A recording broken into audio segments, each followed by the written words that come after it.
دووەم ڕۆژی جەژنی قوربانە و ئاگر بەشێکی زۆری دەشتی بتوێنی لە چواقوڕنە و ڕانیا سووتاند.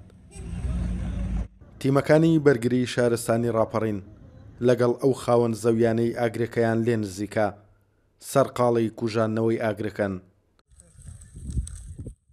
بەهۆی بەهێزی ڕەشەباوە ئاگرەکە تا دەهات فراوانتر دەبوو، بە شێوەیەک لە چوارقوڕنا دەستی پێکرد و دوای 7 سەعات لە دەربەندی ڕانیا کۆتایی هات.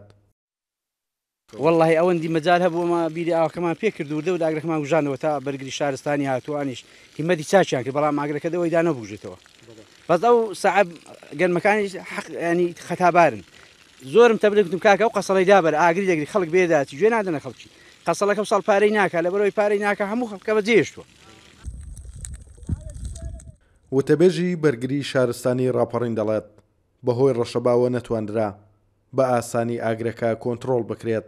سەرجەم تیمەکانمان لە سەرجەم بنکەکان تەواوی کارمەند و ئەفسەرەکان هاتن بۆ شوێنی ڕووداوەکە بۆ ئەوەی ئاگرەکە کۆنتڕۆڵ بکەن. بەڕاستی ئەوەی کە دەمەوێت ئاماژە پێ بدەم ئەمڕۆ پلەی گەرمی زۆر بەرز بوو بە بایەکی زۆر بەهێزی هەبوو، ڕەشەبایەک هەر ئەمانە وای کرد کە ئاگرەکە زیاتر تەشەنە بکە، بەڵام بە هەوڵ و هیمەتی هەموو لە کارمەندانی ئێمە توانرا ئاگرەکە کۆنتڕۆڵ بکرێت و زیاتر گرنگی درا بە پاراستنی سەر و ماڵی هاوڵاتیان.